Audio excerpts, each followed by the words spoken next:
Hey there, welcome to this video. My name is Sherry Rothwell, and I want to share with you a little bit about how I started on this journey of supporting women to let go of the extra weight. So before I get started, I just want to ask you, when did you first notice that you were starting to gain weight? What was happening at that time? Were there stresses in your life? Who was there? Where were you living? What was the dominant emotion that you carried in your life at that time? Okay. There's some big clues for all of us about what triggered the weight gain. And there's a lot of different pieces that come together. Of course, our diet and lifestyle are really important, but there's also this other component, the emotional side of what happened. So for most women, it happens either after they have children, which is a huge stress, right? Even if you wanted to have a child and you were excited about it, you can still experience a lot of stress just because of the way this culture handles pregnancy and childbirth. Most women during the birthing process go through extreme trauma. Okay? A lot of women end up with post-traumatic stress disorder just from giving birth in a hospital. It's no wonder that women have postpartum depression when we are not only go through trauma like that, but we also live in a culture that is eating foods that are not real.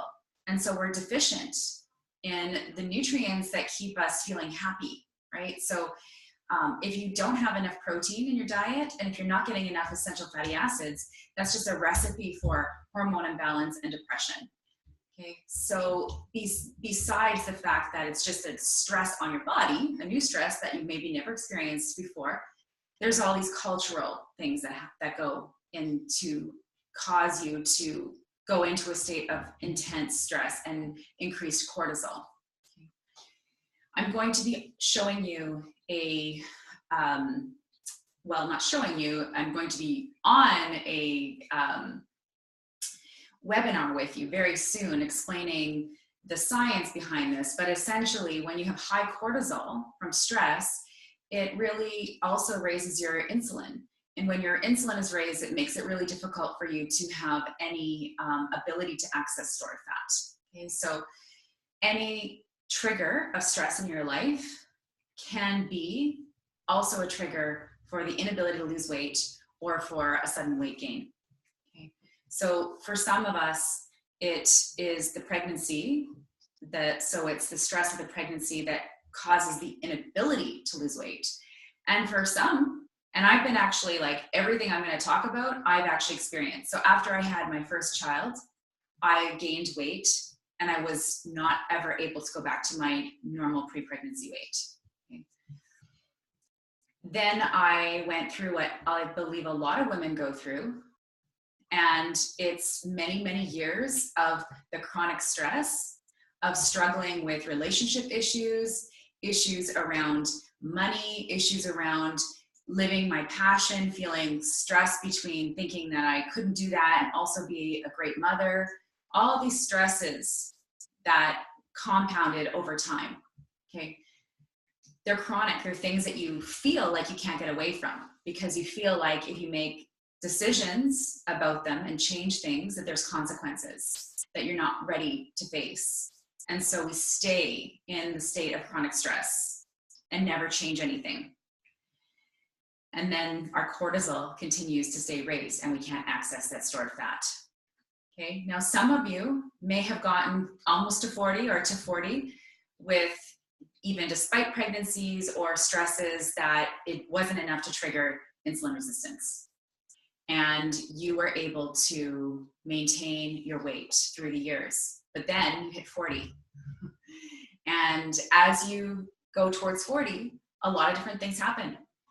Over the years, you start to lose muscle tone, unless you have been actually doing things to prevent that, right? Like if you have been lifting weights through your entire 30s, for example, then you'd be able to maintain your muscle and therefore keep your metabolism revved up. But that doesn't happen for a lot of women.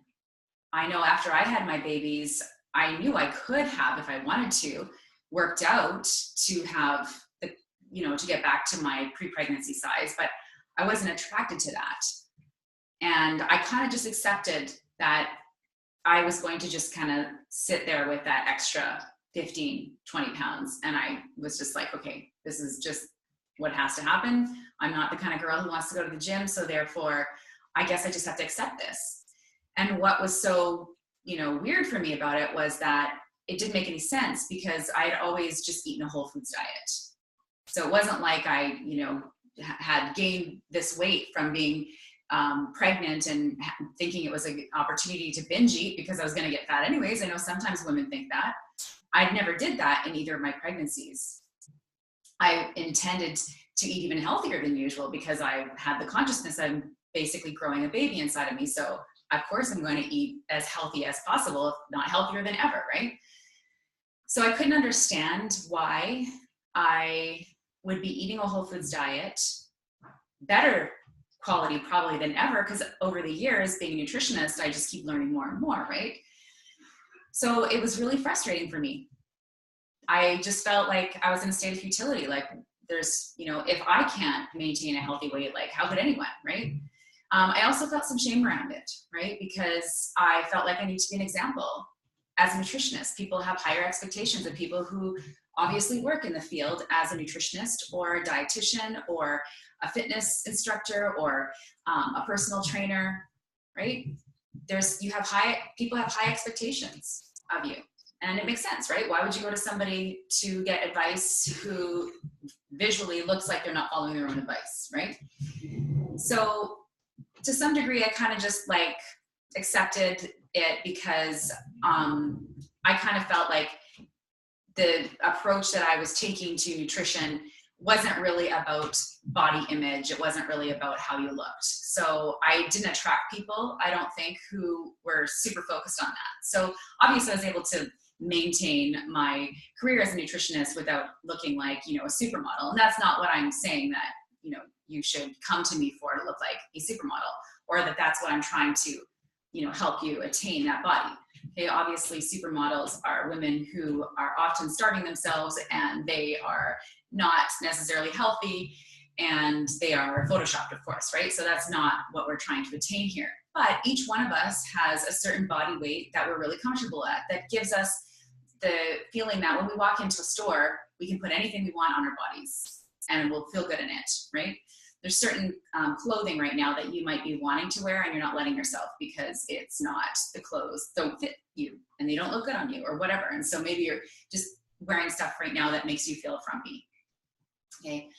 Of course, there's another layer to that as well. Like how you feel is what you actually put out there, and then you create more of that, right? So, there's many aspects to attaining the body that you want that are not just food. There's also the part where you actually look at, like, do I believe that it's possible for me to have the body weight I want? And how can I now start acting as though I'm that so that I can create it? Okay. Obviously, in this short video, I'm not going to have time to go into all of that, but there are, emotional and psychological and mindset things that need to be also in place in order for you to lose the weight. Because right now you might be sitting with a block, thinking it's not possible, like I used to think, right? Because I, like you, was not willing to go on any fad diets, right? I didn't try even one. I didn't try anything, honestly, until one day I woke up so overweight that I could no longer look at it, okay?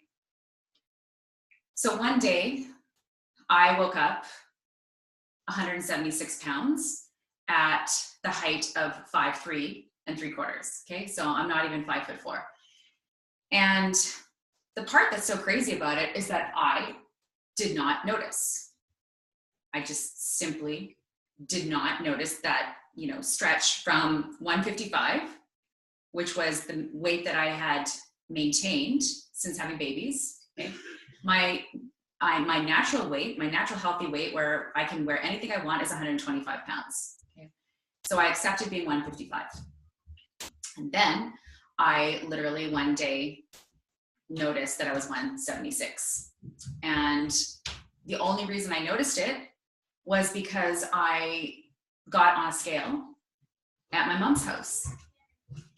Now, there were some hints coming up to this moment that I had gained this weight. And they were that, number one, I had gone to a video conference to learn how to do video for my business. And I remember glancing at my reflection in the mirror and seeing myself and thinking, wow, I look really bloated. I almost look pregnant. And then I just let it go, okay? It didn't occur to me that I had gained like, what's that, 55, 65, 70, like 21 pounds. It just didn't even occur to me that that was possible. Because in my head, how could I have gained 21 pounds when I didn't change anything about what I was eating, right? So I noticed that. And then the total irony of the entire thing was that around the time that I suddenly had this huge weight gain, I took on my very first client who wanted to work with me to lose weight. How crazy is that? Okay. Because I never ever put out any, anything out there about helping people lose weight. I was somebody who was an expert at helping people with eczema and gut issues. So I just happened to have this client because she found me through someone else she knew, okay? So I took her on, and while I'm in her package with her, trying to help her lose weight, here I gained 21 pounds. Like, can you imagine what this woman was thinking? She must have been like, this is crazy, okay? Not only was the package that I put together for her not super effective in terms of losing weight, right? Like, she did lose some weight, but I did not have the experience or the skill to know what was really in her way, okay? Because I had this idea that as long as you eat a whole foods diet, then your body is going to perfectly get into order and you're just going to lose the weight. Why did I believe this? Because that's what happened to me when I was in my mid-20s, okay? Up to that point, I wasn't very health conscious. I ate a lot of poor quality foods. And so I was always a little chubby, okay? When I think of that weight, I don't think of it as chubby now, but when I was in my late teens and early 20s, it was heavy to me.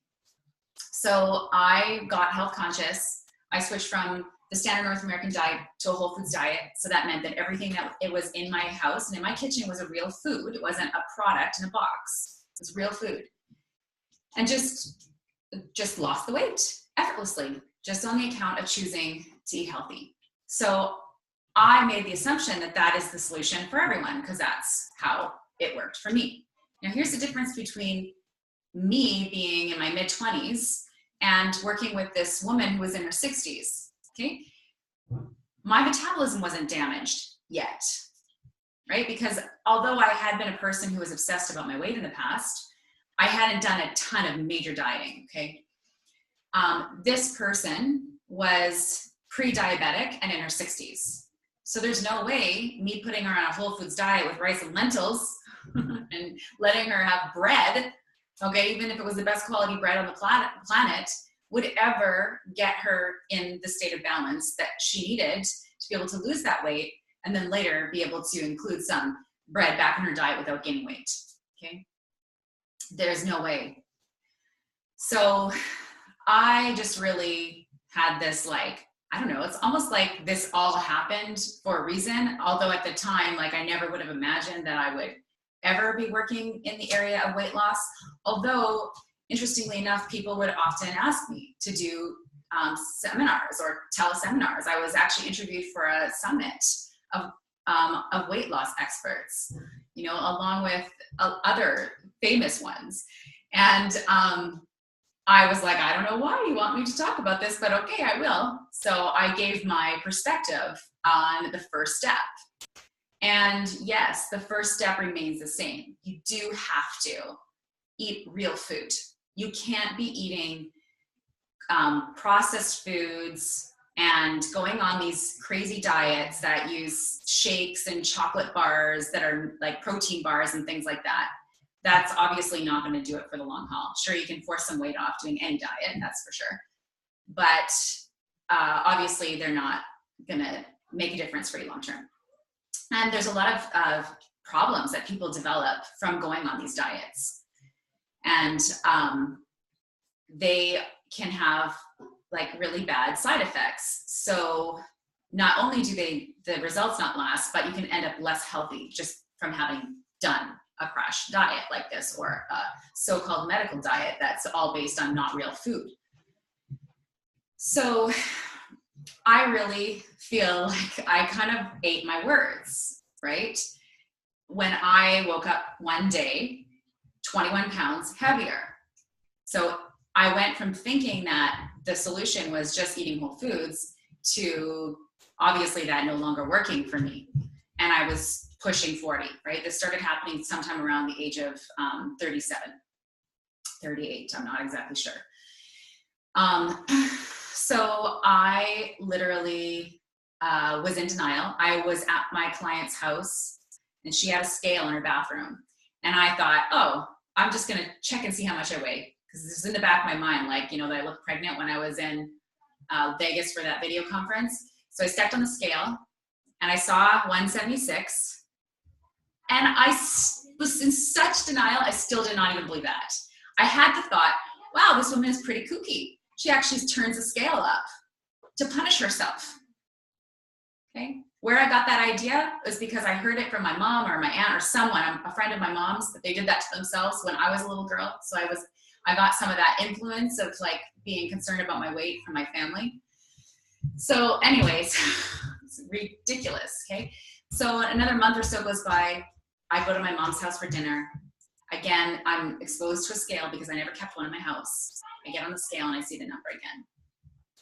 This time, I literally feel the blood rush, like out of my internal organs to my extremities. I literally went into fight or flight. Like all the blood went to my arms and legs so I could run away because I was in such shock. I remember sitting down at the dinner table and like, I don't know if you've seen like in a movie and they show when someone's just like gotten the worst news ever, like someone's died and then they, you know, it's like they're in their head and you can just hear like the of people in the background talking. That's what it was like. It's like I could barely like hear anything. I could barely like look at anyone. I could barely answer anything. I was just like, oh my God. It was completely shocking to me. Okay. And that was my wake-up call. That's when I realized something is not right. Something went really, really wrong for me to gain that much weight. I believe it was less than 2 months overnight. So if you have had that experience where you literally were one day a certain weight and then the next day, like within a couple months, you gained 20 pounds, but you didn't change your diet, then you want to continue to watch this video series and the coming webinar that I'm going to be sharing with you, because I have some answers for you. And they're not the answers that you're going to find when you start looking online. How do I lose weight?